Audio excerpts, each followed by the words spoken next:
மாண்புமிகு துரைமுருகன் அவர்கள் இந்த அவையில் சொன்ன ஒன்றை நான் ஒரு குறிப்பாக படித்து அது மற்றவர்களுக்கும் பயனுள்ளதாக இருக்கும் என்று கருதுகிறேன்.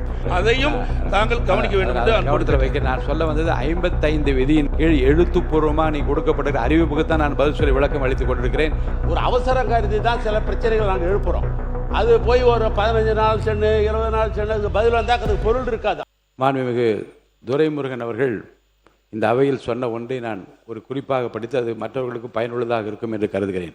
மாண்புமிகு பேரவைத் தலைவர் அவர்களே, மாண்புமிகு எதிர்க்கட்சி தலைவர் அவர்கள் ஒரு கவன ஈர்ப்பு அறிவிப்பை கொடுத்திருக்கிறேன், பேச வேண்டும் என்கிறார். நீங்கள் அந்த கவன ஈர்ப்பு அறிவிப்பை எடுத்துக்கொள்கிறேன் என்று சொல்லி அதற்கு பிறகுதான் அவரை பேச அழைக்க வேண்டும்.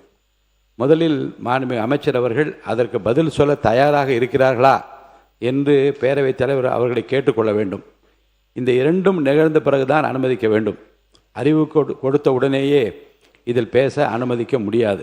ஏனென்றால் முதலில் மாண்புமிகு பேரவைத் தலைவர்கள் மாண்புமிகு எதிர்க்கட்சி தலைவர்கள் கொடுத்த நோட்டீஸை அறிவிப்பை ஏற்றுக்கொண்டார்களா, மாண்புமிகு அமைச்சர் அவர்கள் பதில் சொல்ல தயாராக இருக்கிறார்களா என்பதை தெரிந்து கொண்டுதான் பிறகுதான் மாண்புமிகு எதிர்க்கட்சி தலைவர் அவர்கள் கொடுத்த கவன ஈர்ப்பு அறிவிப்பு ஏற்றுக்கொள்ளப்பட்டது, பேசுங்கள் என்று சொல்லலாம் என்று ஒரு விதி, ஒரு மரபு.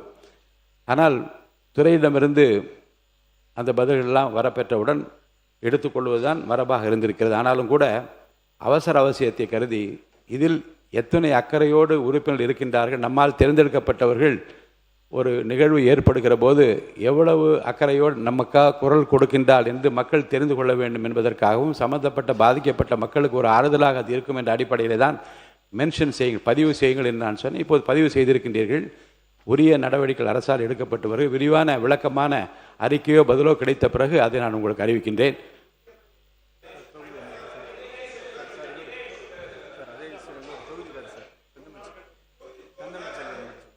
பேசு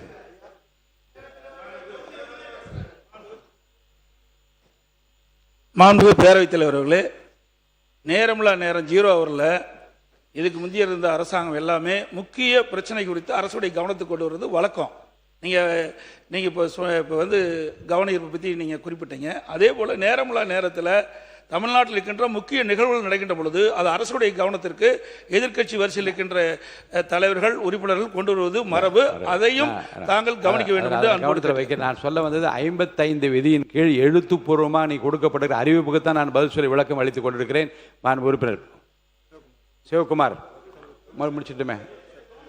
மாண்புமிகு உறுப்பினர் ஏவா வேல் அவர்கள் வாய்ப்பு தரேன், உட்கார். மாண்புமிகு பேரவைத் தலைவர்களே, நீங்கள் சொன்ன தீர்ப்பை ஒரு இடத்தில் நாங்கள் ஏற்றுக்கொண்டாலும் கூட இதில் இன்னொரு முக்கியம் இருக்கிறது. நீங்களே சொல்லிட்டீங்க, இப்போ 55 விதிங்கள் கொடுக்கிற பொழுது அது துறைக்கு அனுப்பி அமைச்சர்கள் அதற்கு உரிய பதில் தர வேண்டும் என்பதற்காக காலதாமதம் எடுத்துக்கொள்ளும் மொழிய அதே ஒரு காலகட்டங்களிலே உங்களை போன்ற நம்முடைய காளிமுத்து அவர்கள் இந்த பகுதியில் அப்போ சேர உண்டு. அவர் வந்து இருக்கும்பொழுது தான், அதுக்கு முன்னால் கிடையாது. அதிலிருந்து அவசர முக்கியத்துவம் கருதி சிறப்பு கவன ஈர்ப்பு தீர்மானம் மாற்றப்பட்டது.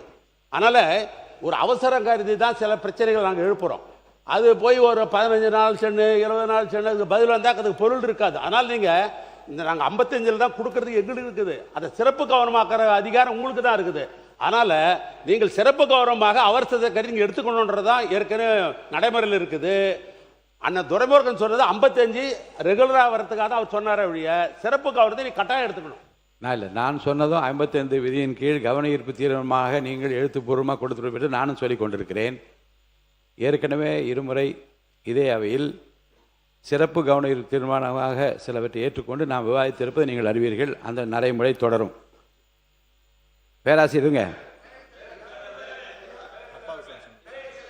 இருங்க, கொஞ்சம் படிச்சிடலாம். இல்லை தரேன், வாய்ப்பு தரப்போகிறேன் எல்லாருக்கும்.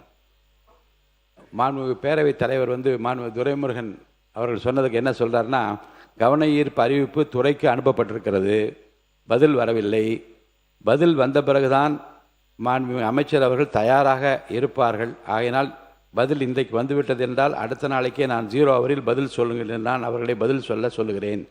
அதோடு கூடுதல் செய்தியாக நான் என்ன சொல்கிறேன் என்றால், இன்னும் 3 நாட்கள் உரையாற்றுகின்ற வாய்ப்பு இருக்கிறது. இந்த கவன ஈர்ப்பு அறிவிப்பு குறித்து நீங்கள் அதில் பேசி மாண்புமிகு அமைச்சரிடம் பதில் பெறுகின்ற வாய்ப்பும் இருக்குது என்று உங்கள் நலனுக்காக சொல்கிறேன். அவர் சொல்ல வந்தது என்னென்னா, கவன ஈர்ப்பு தீர்மானம் இப்போ எங்கள் ஊரில் ஒரு கால்வாய் உடைத்து கொண்டு ஓடிக்கொண்டு இருக்கிறது, உடனே நிறுத்துங்கள் என்று சொல்லுகிறதில் உடனடி நடவடிக்கை தேவை என்று. இந்த ஊரில் பழுதாகி கொண்டிருக்கிற கட்டடம் 10 ஆண்டு காலமாக இருக்கிறது, அது மாணவர்கள் விழுந்து விடுமோ என்ற கவலை இருக்கிறது, இதுக்கு பதில் தேவை என்றால் பதில் வந்திருக்கிறதா என் அமைச்சரை பார்த்து கேட்கிறேன், பதில் சொல்கிறார். சிறப்பு கவன ஈர்ப்பு தீர்மானமாக நிறைய உறுப்பினர்கள் கொடுத்திருக்கிற பிரச்சனையில் உடனடியாக பதில் தர வேண்டும் என்கின்ற நிலை ஏற்படுகிற போது சிறப்பு கவன ஈர்ப்பு தீர்மானமாக எடுத்து அதை பேசிக்கொள்ளலாம். இப்போதைக்கு மென்ஷன் பதிவு செய்வதற்கு மட்டும் நான் அனுமதி அளிக்கிறேன் என்று சொன்னேன். ஒவ்வொரு உறுப்பினராக சொல்லலாம்.